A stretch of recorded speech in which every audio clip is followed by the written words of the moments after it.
नमस्कार मित्रांनो, बरेच दिवसापासून कमेंट येतात की आम्हाला लाडक्या बहीण योजनेचे पैसे मिळालेले नाहीत।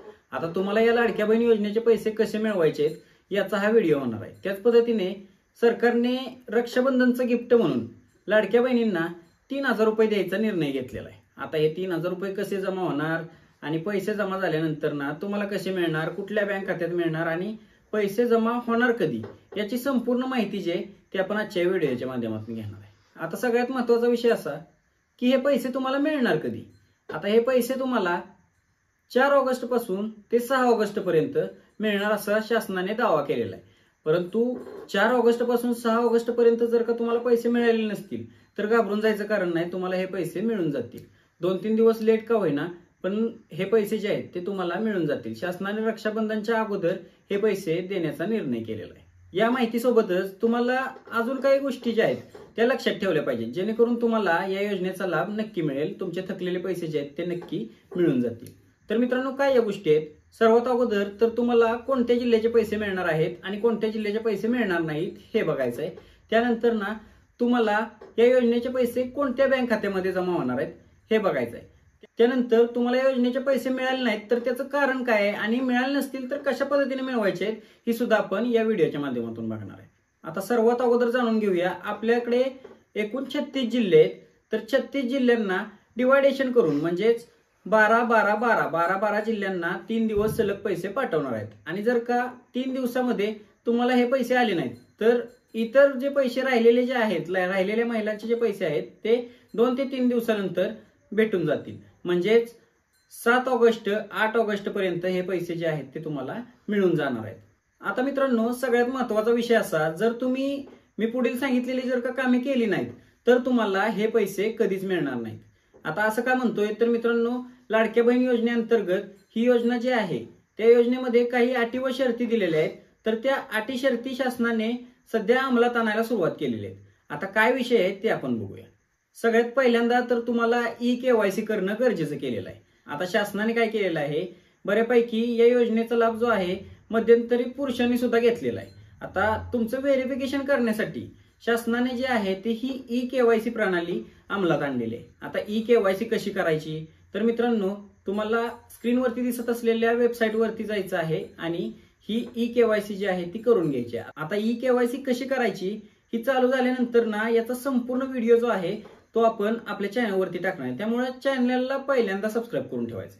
चॅनलला सबस्क्राईब केल्यानंतर अशा लाडकी बहीण किंवा इतर ग्रामपंचायत रिलेटेड किंवा शासनाच्या रिलेटेड योजना ज्या असतात त्या आपण आपल्या चॅनलवरती आणत असतो। आणि त्या योजनेचं सर्वात पहिल्यांदा जर का तुम्हाला नोटिफिकेशन पाहिजे असेल तर सबस्क्राईब करून झाल्यानंतर खाली तिथं बेल नोटिफिकेशन दिसतंय तर ते ऑन करून घ्या, जेणेकरून सगळ्यात पहिल्यांदा तुम्हाला नोटिफिकेशन मिळेल।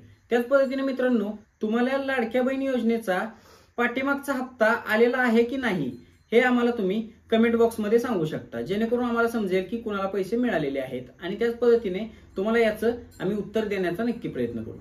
म्हणजेच मित्रांनो, जर या आठवड्यात म्हणजेच रक्षाबंधनाच्या पूर्वी जर का तुम्हाला याचे पैसे मिळाले नाहीत तर त्याचं काय कारण असू शकतं, म्हणजे याची कारणे विविध प्रकारची असू शकतात। तर तुमचं काय कारण असू शकतं तर ते देखील आपण बघूया। सगळ्यात पहिलं कारण म्हणजे तुमचं नाव जे आहे ते अपात्रतेच्या यादीमध्ये आलेलं असू शकतं। अपात्रतेच्या यादीमध्ये जर का तुमचं नाव आलेलं असेल तर तुम्हाला या योजनेचे पैसे मिळणार नाहीत। आता अपात्रतेची यादी कशी बघायची ते देखील सांगतो। त्यातपूर्वी मित्रांनो, जर का तुम्ही 65 वर्षापेक्षा जास्त असाल, म्हणजे 65 वर्षापेक्षा तुमचं वय जर का जास्त झालेलं असेल तरी सुद्धा तुम्हाला या योजनेतून अपात्र केलेलं असेल। त्याच पद्धतीने तुम्ही जर का एकाच कुटुंबातील 2 महिलांपेक्षा जास्त महिलांनी या योजनेचा लाभ घेतला असेल तर सरसकट या योजनेतून त्यांना अपात्र करण्यात आलेला आहे। आता हा विषय झाला 2 महिलांपेक्षा जास्त महिलांनी जर का लाभ घेतला असेल तर, परंतु जर का तुम्ही संजय गांधी निराधार योजनेचा जर का लाभ घेत असाल तरी सुद्धा तुम्हाला या योजनेतून अपात्र करण्यात येणार आहे। आता मित्रांनो, अशा पद्धतीचे काही अपात्रतेचे निकष आहेत तर ते तुम्हाला लक्षात घेणं गरजेचं आहे। त्याच पद्धतीने ज्या महिलांच्या कुटुंबात 4 चाकी गाडी आहे, म्हणजेच पिवळी नंबर प्लेट नसेल अशी, म्हणजेच जर का प्रायव्हेट गाडी 4 चाकी असेल तर त्यांचे सुद्धा फॉर्म जे आहेत ते अपात्र करण्यात आलेले आहेत। त्याच पद्धतीने मित्रांनो, तुम्ही जर का नमो शेतकरी योजनेचा जर का लाभ घेत असाल तरी सुद्धा तुम्हाला या योजनेतून अपात्र करण्यात आलेलं आहे। आता बऱ्यापैकी महिलांच्या शंका अशा आहेत की आम्हाला या योजनेचे पैसेच मिळालेले नाहीत। बऱ्यापैकी मे पासून बऱ्याच महिलांचे हप्ते आलेले नाहीत, तर त्यांनी काय करायचं? जर का तुमचा फॉर्म अपात्रतेच्या यादीत गेलेलाच असेल तर जिल्हाधिकाऱ्यांकडून एक पडताळणी होणार आहे. म्हणजेच या अर्जांची जी आहेत ती तुमच्या घरोघरी ग्रामपंचायतींना सूचना देऊन किंवा त्यांचे कर्मचारी जे आहेत त्यांची एखादी टीम बनवून शासन त्याची पडताळणी करणार आहे. पडताळणीमध्ये जर का तुमचा फॉर्म अपात्र नसेल आणि जर का शासनाला असं वाटत असेल की अपात्र असल्यामुळे तुमचे पैसे पाठवले नाहीत तर तुमचे पैसे 100% मिळून जाणार आहेत. पडताळणीमध्ये हे जर का सिद्ध झालं की तुमचा फॉर्म अपात्र नाही तर तुम्हाला पैसे मिळून जातील. आता मित्रांनो, सगळ्यात महत्वाचं काम तुम्हाला काय करायचंय तर तुम्हाला सर्वात अगोदर तुम्हाला मागच्या महिन्याचे पैसे म्हणजे जुलै व ऑगस्टचे पैसे मिळालेले आहेत की नाही हे आम्हाला कमेंट बॉक्समध्ये सांगायचंय. आणि कमेंट बॉक्समध्ये सांगितल्यानंतर आम्ही त्याचे उत्तर देण्याचा नक्की प्रयत्न करू. त्याच पद्धतीने मित्रांनो, मी फक्त लाडक्या बहीण योजनेवरती लक्ष न देता पुरुषांना सुद्धा काही योजनांचा लाभ घेता येतो तर त्याची सुद्धा माहिती घेतली पाहिजे. जर का तुम्हाला पुरुषांच्या योजनांसंदर्भातला व्हिडिओ जर का पाहिजे असेल तर तुम्ही कमेंट बॉक्समध्ये लिंक असा मेसेज करा, तुम्हाला तिथे मी लिंक पाठवून देईन. जर मित्रांनो तुम्हाला हा व्हिडिओ जर का आवडला असेल तर व्हिडिओला लगेच लाईक करा. आपल्या चॅनलवर जर का नवीन आला असाल तर चॅनलला सबस्क्राईब करून ठेवा, जेणेकरून नवनवीन व्हिडिओज तुमच्यापर्यंत पोहोचत राहतील. चला मित्रांनो, भेटूया अशाच एका नवीन व्हिडिओमध्ये. तोपर्यंत जय हिंद, जय महाराष्ट्र.